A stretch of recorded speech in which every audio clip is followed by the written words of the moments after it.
Was this ball out? Let me slow it down and try again. If you still can't tell, that's okay, because you're not the only one who struggles with calling outballs. We're going to consult with the ref, and the referee calls the ball in.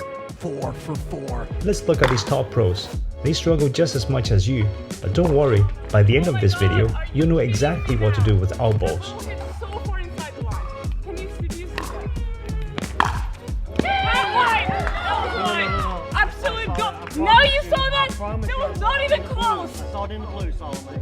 In the blue? Are you In kidding me? pickleball games, so many points are won or lost over balls going out of bounds, and when balls are too close to the line, it gets extremely difficult to judge whether the ball is in or out.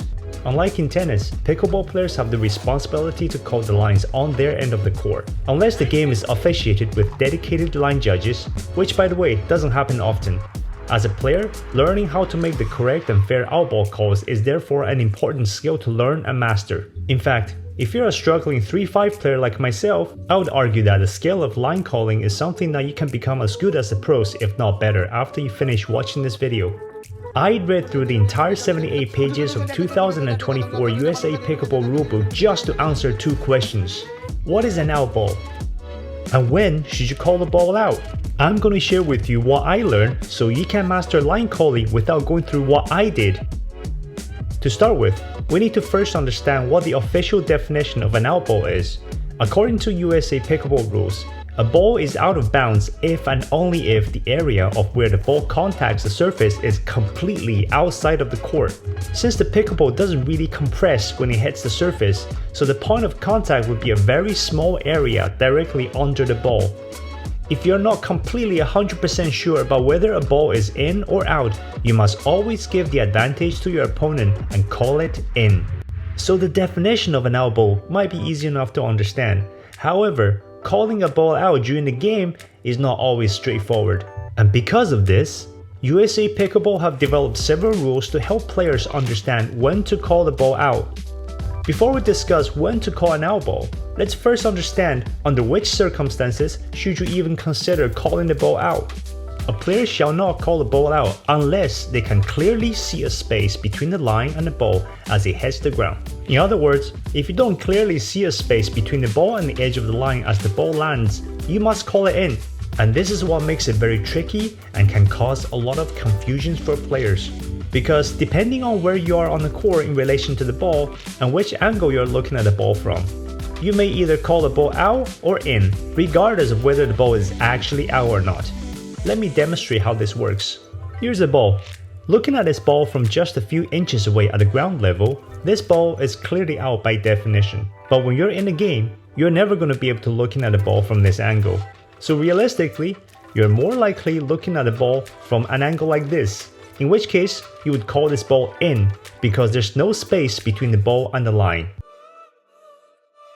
This is another angle you could be looking at this ball from during the game. It's the same ball in the same position, but from this angle, you can clearly see a space between the ball and the line, so you would call this ball out. Let's take a look at the ball from a slightly different angle again. Even though there's a gap between the ball and the line, but this ball should be called in, and here's why. Remember, the rulebook stipulates that you need to clearly see a space between the ball and the line to call the ball out. In this case, I definitely can see the small space when the ball is completely frozen in time, but the space is not clear. Especially if you're in a game, I don't think it's possible for anyone to claim that they can clearly see a gap from this angle during the game. This is probably the most controversial scenario that you might need to deal with. Remember, it's not whether you think the ball is out that matters, it's whether you can clearly see the space. Here's another angle you might be looking at the ball from in a real game. Again, it's very clear that there's no space between the ball and the line, and you must call it in.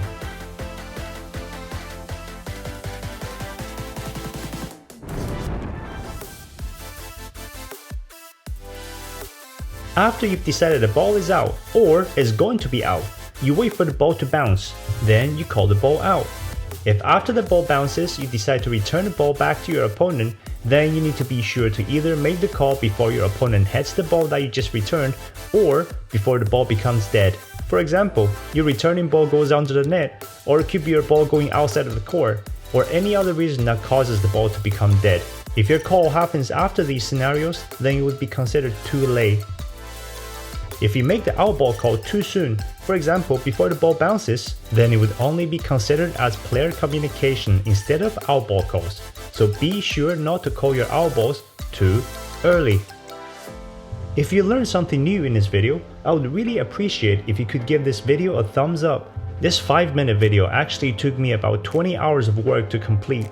A lot of effort and time have gone into this, so your support really means a lot to me. Let's summarize how to make line calls. First, make sure you can clearly see a gap between the line and the ball. Then, wait for the ball to bounce. After the ball bounces, signal is an outball by either voice or hand signals. If you know friends or family who are struggling with making the right outball calls, help them out by sharing this video with them. And finally, remember this, if you're ever in doubt, just call the ball in. Especially in your recreational games, if you're generous with your calls, you may lose a point or two, but you'll win a lot of friends over time. If you follow these guiding principles, you'll make more fair calls. Thank you for watching, I'll see you in the next video.